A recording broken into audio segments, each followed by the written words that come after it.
The day is May 31st, 2013, and storm chasers from all over the country are moving towards one spot, El Reno, Oklahoma. The extreme storm chaser convergence is due to the moderate risk with a 15% chance of tornadoes over central Oklahoma during late May, peak tornado season. However, the chaser convergence is made even worse because only 11 days prior, an EF5 tornado tore right through the suburb of Moore, Oklahoma.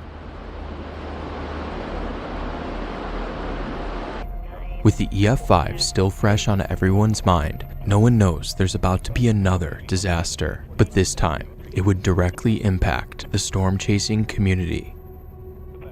At 4:37 in the afternoon, a line of storms initiate west of El Reno. With the anticipation for what is about to happen, Mike Bettis reports live for the Weather Channel. Very quickly, these storms fired up, and that's going to happen with all of these. We can follow in behind it on the safe side of it, stay out of the rain, stay out of the hail, and have a view of a tornado and keep everyone alerted as to what the danger is. Unknowingly, Mike foreshadows what's about to happen. As the complex of storms matures, the southern storm begins to dominate and a massive hook forms on radar. At 6:03, a tornado touches down southwest of El Reno, Oklahoma. Immediately after touching down, the tornado exhibits a strange behavior. Instead of a single circulation, the tornado consists of many smaller, short-lived vortices that are extremely unpredictable. One of the chasers nearby is Oklahoma local Richard Henderson, who's out on his first storm chase. He captures the small vortices of the tornado as it touches down, although he doesn't have much time since the tornado is heading right towards him. Richard flees to the east, narrowly escaping the tornado. A mile away are storm chasers Brett Wright and Brandon Sullivan. Unlike Richard, these two have years of storm chasing experience. After recording the start of the tornado, they realize they're directly in the tornado's path, so they begin their escape south, away from the tornado. They leave early enough to evade the extremely strong core. However, the tornado is much larger than it appears. To the south of the core are powerful, invisible winds surrounding the tornado, blowing debris onto the road. Brett struggles in the debris-filled crosswinds before a hay bale is blown into them. Fortunately, Brett and Brandon survive the encounter. However, the tornado is marching towards dozens of other chasers, and it's only getting stronger. To the north of the tornado, a line of chasers frantically drive east, alongside the circulation. In the rear of the pack is Team Dominator, led by the legendary storm chaser Reed Timmer. His passenger records the monster tornado to their southeast. From their position, you can clearly see the outline of the massive tornado, despite it being wrapped in rain. Also, the tornado has immensely grown in size, and so have the subvortices at the core. No chaser, not even a tornado tank like the Dominator, is able to survive a hit from one of these powerful subvortices. In front of Team Dominator are the taillights of another notable storm-chasing team, Twistex. Inside the Twistex vehicle are three chasers, father and son, Tim and Paul Samaras, and longtime team member, Carl Young. Twistex is positioned extremely close to the tornado, since they are chasing with the goal of deploying a probe inside of the tornado. The line of storm chasers continue east until Team Dominator is stopped by power lines blocking the road. Right around the same time, Team Twistex realizes they're in danger, so they turn north away from the tornado. Henderson continues east, tracking alongside the tornado, likely unaware of how much danger he was in. At the same time, Mike Bettis is live reporting back to the Weather Channel. Guys, that's it. Right there. Look at that monster. This is a huge tornado. He realizes they don't have a lot of time since the tornado is getting closer by the second. This thing is moving relatively slowly. We could be putting ourselves in a dangerous position here. We may actually quickly try to get in our cars and get south of this. I think we have to go now in order to stay ahead of this and not get run over by it. Mike then makes the call to escape the tornado by going south on Highway 81. This is a huge mistake. As the Weather Channel crew frantically drives south, the tornado grows in size while also accelerating. The combination of growth and increased forward speed means that the tornado is effectively moving towards them at over 80 miles per hour. They have no chance of escape. Within minutes, the Weather Channel vehicle is at the core of the circulation. Hold on, brothers. Hold on. Everybody duck, go. Just keep it going if you can. Keep going if you can. Everybody duck down. Everybody duck down.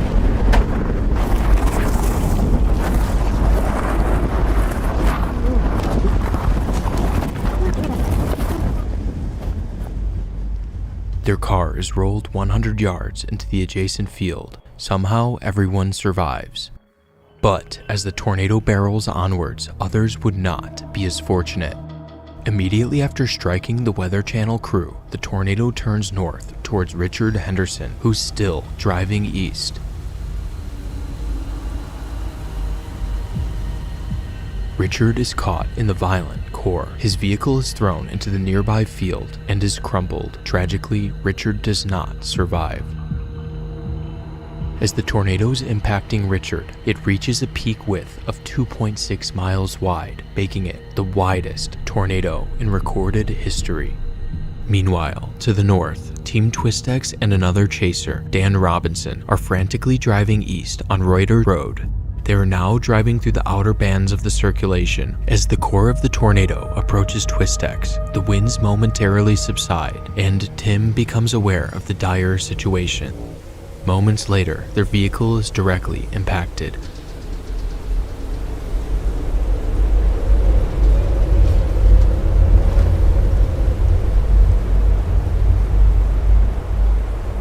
Their vehicle is tossed a third of a mile to the east. Tim, Paul, and Carl do not survive. A mile to the east, Dan Robinson abandons his car on the side of the road and takes cover in a ditch. Robinson narrowly escapes the violent core of the tornado that killed Twistex. Bruised and scraped, Dan gets back in his vehicle and flees south away from the monster storm. Soon after, the tornado terror would come to an end. In 40 minutes, this record-breaking tornado took 8 lives, 4 of which were storm chasers, with every death happening in a vehicle. This was the first time storm chasers had been killed by a tornado, and Team Twistex were some of the most experienced and well-respected chasers in the community. Storm chasers dying to tornadoes was always a possibility, but no one thought it would be them. Despite their decades worth of combined experience, they were not ready for the extremely erratic behavior, power, and size of the 2013 El Reno tornado. This traumatic event served as a lesson for the storm chasing community for years to come, but in 2019, another large group of storm chasers would take a direct hit from a strong tornado.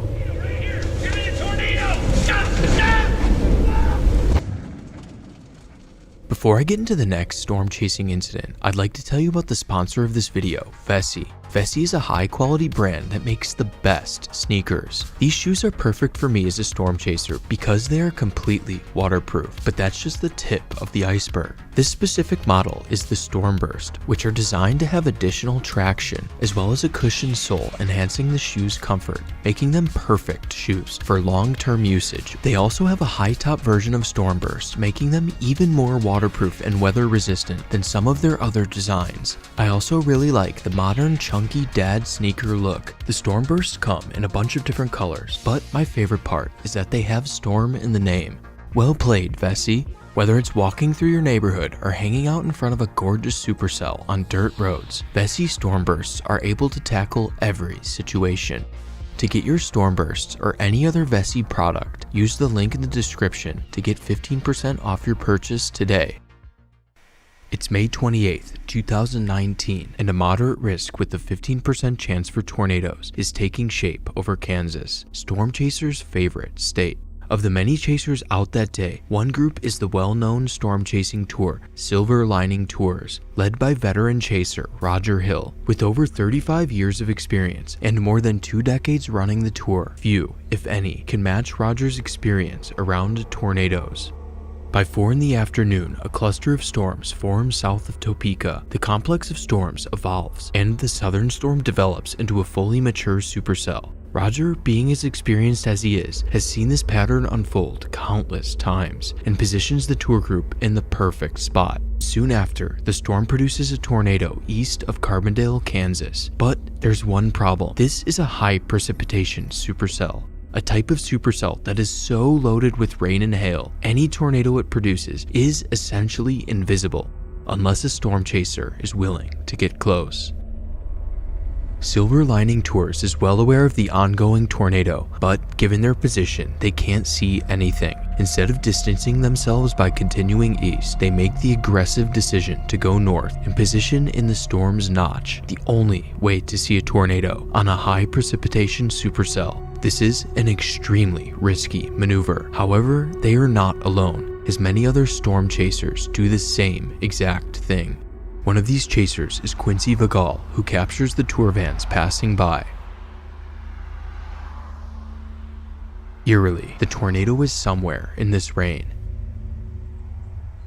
As the tour drives north, they see something concerning. Another, even larger circulation is forming in front of them. Not wanting to risk driving into what is likely another tornado, they turn into a cemetery parking lot to stop and reassess.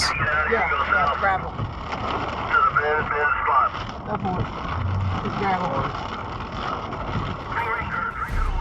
They decide to turn back south, away from the new circulation. The 4 tour vans awkwardly turn around in the parking lot, which burns a significant amount of time that they did not have.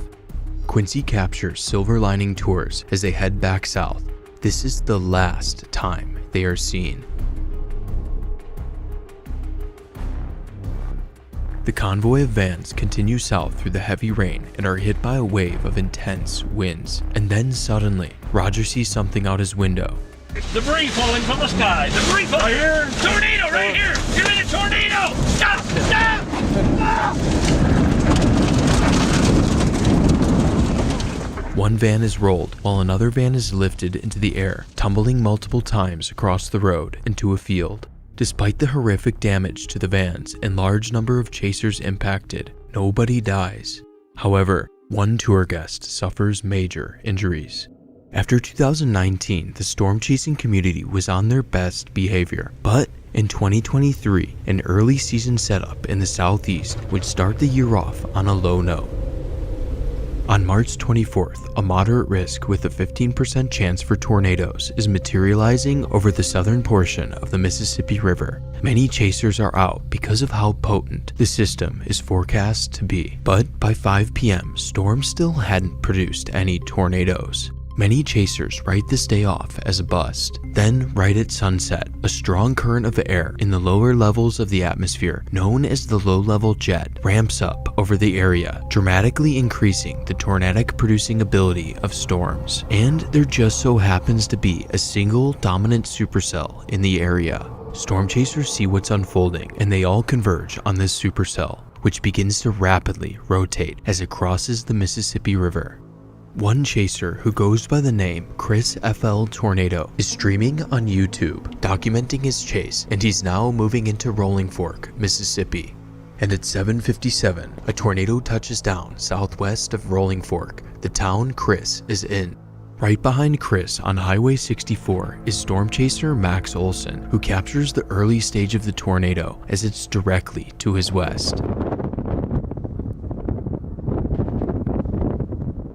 Multiple storm chasers in the area report the tornado, and a tornado emergency is issued, with Rolling Fork right at its center. While Max is recording the tornado, Chris is in town, live streaming to an audience. He passes multiple businesses and homes on the east side of town. Little does he know, many of these buildings would be flattened minutes later.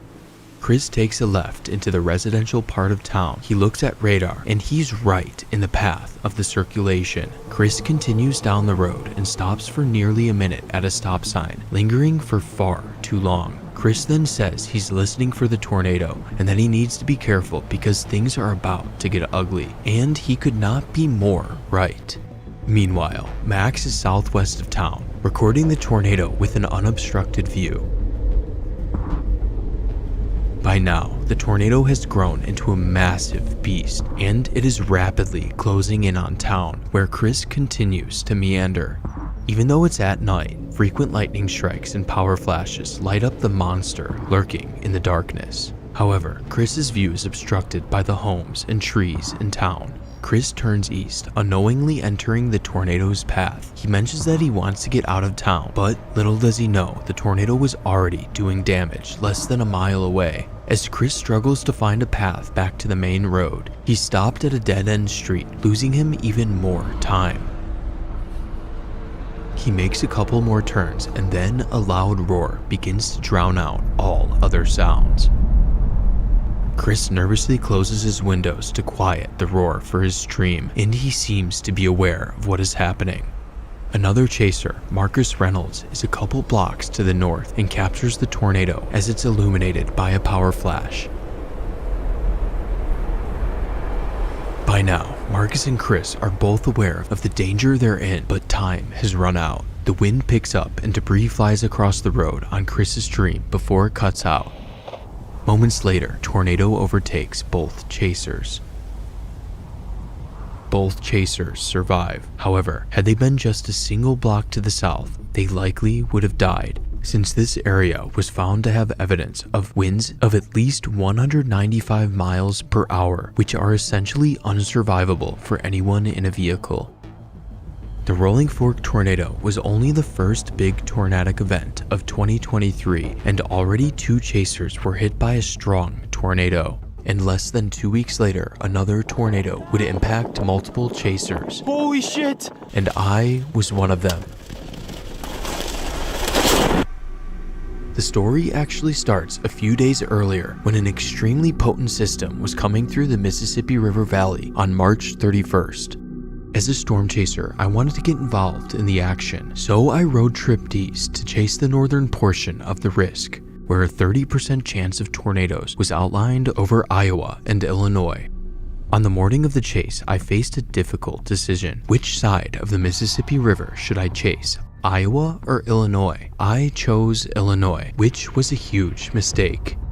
While I chased garbage storms in Illinois, 60 miles to my west, Tanner Charles captured this incredible tornado in Iowa.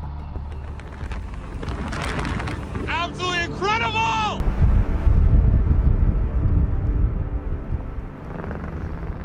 Missing this incredible tornado left me with an unhealthy hunger to redeem myself, and I would get that chance just a few days later. Another extremely similar setup was over almost exactly the same area. Not wanting to make the same mistake again, I started my day in Burlington, Iowa, leaving both sides of the river in play. But soon after, a large, powerful complex of storms was initiating and moving into Illinois. For a second time in a row, I was suckered into chasing the Illinois side of the river. I made my way south to get a view of the storms, and it was a massive supercell that's spitting out incredible bolts, a telltale sign the storm is intensifying. Huge supercell. Even though there isn't a tornado, I make sure to stay northeast of the storm, just in case a tornado does form, and because it was moving at nearly 45 miles per hour. Eventually, I'm overtaken by the core of the storm, the area filled with rain and hail, limiting visibility to nearly zero. However, as I travel east, the storm begins to show signs of rotation on radar, and just after 7 p.m., a tornado touches down a few miles southwest of Lewistown, Illinois. Around the same time, I break out of the storm's core and get a clear view of the storm's updraft. Right in front of me is the most incredible supercell I have ever seen. I pull over at an intersection, keeping in mind that I would need to travel east to stay with the storm.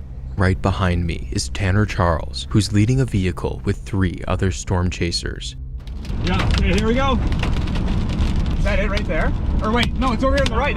Yeah, it's right here on the right. Everyone in the car is somewhat confused about whether or not this is an actual tornado or just a rotating supercell. However, moments later, the tornado reveals itself as a tight circulation underneath the storm's mesocyclone. And this is when I begin recording on my second camera, the only camera that would survive. Whoa, look at this thing! Oh my god! Holy shit, Tanner! Tanner and crew pull up to the same intersection, positioning themselves to the east to allow for a quick escape. Also, you can see me in their video pulled over on the other side of the road. What's good, bud? As incredible as the tornado in Supercell is, there's one problem. It's moving directly at us. It's coming right at us. Yeah, this is. I'm aware.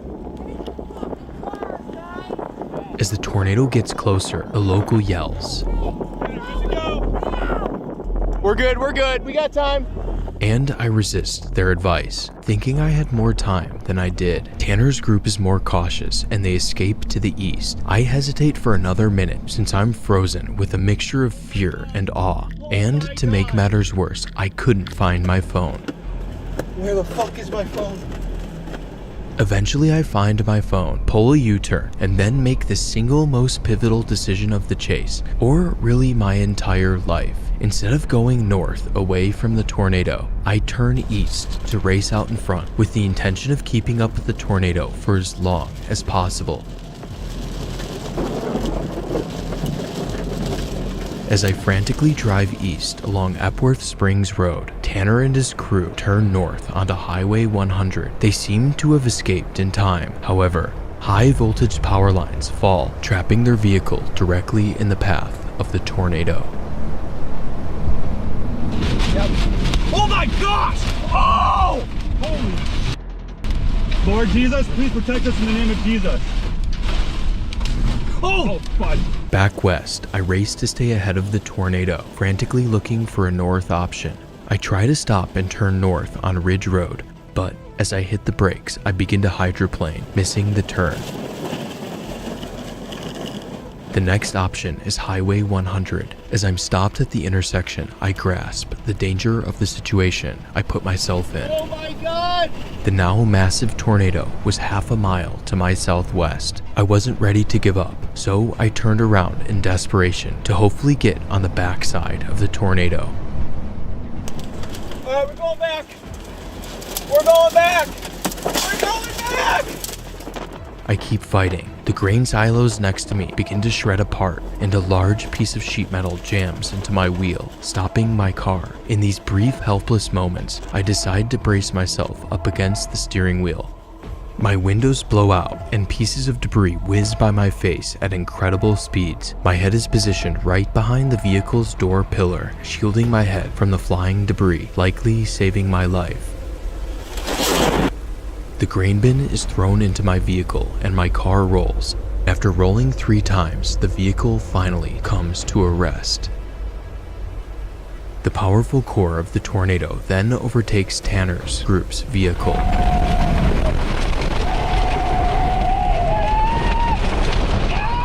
Somehow, the same grain bin that hit my vehicle rolls nearly half a mile directly over their vehicle. Tornado finally passes. I climb out of my car, completely disoriented and surrounded by mud. It didn't feel like real life. I couldn't comprehend what happened. I was hit. I made a serious mistake. I am sorry. That's it.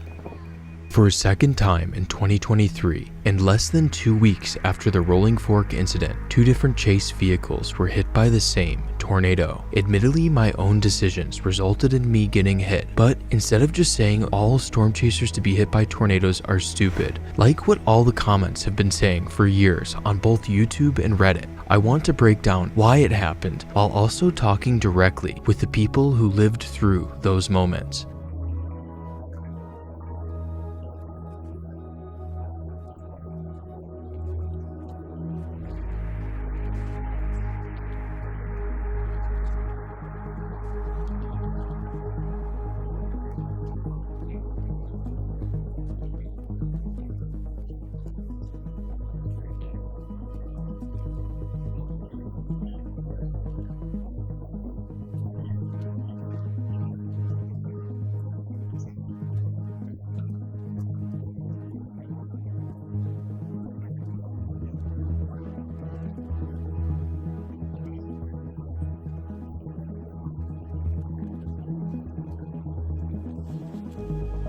After having more than 2 years to reflect on what happened in Lewistown, the biggest factor in my situation was my mentality. When I missed the prolific Iowa storm a few days earlier, I put on myself an unhealthy pressure to perform, leading me to make more dangerous decisions than I would have normally. I knew what I was doing was dangerous, but given my desperation, I didn't want my shot of the tornado to end, causing me to continue east instead of stopping where I was. It's also worth mentioning that the Lewistown tornado was much larger than it appeared. According to the National Weather Service survey, it may have been more than 1 mile wide, and visually it was not that large, making it difficult to judge in the moment. The tornado was also extremely rain-wrapped, dusty, and was moving at over 50 miles per hour, which is a recipe for disaster. But these are not excuses for my decisions. I should have taken this all into account at the time and backed off. For Tanner's situation, it's mostly just bad luck. The fact is, they were in front of the tornado and would have safely continued the chase had they not been blocked by the power lines.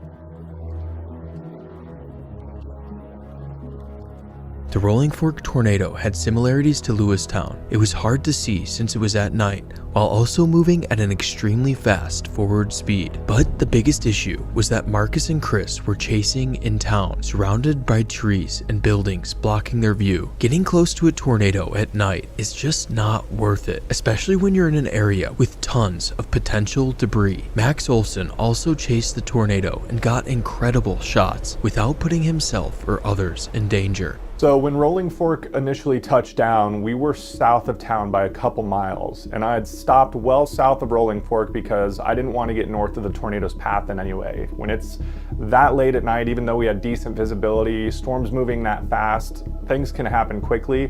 So I wanted to make sure we were pretty far south. It was a relatively close intercept, but once we gauged the motion on it, we could tell that it was going to pass to our north.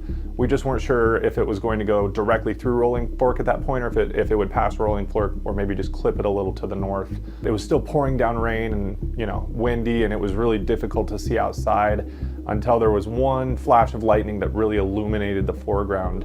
And I realized that the reason I couldn't tell how bad the damage was around me is because all the houses that used to exist around me were now clumps of rubble.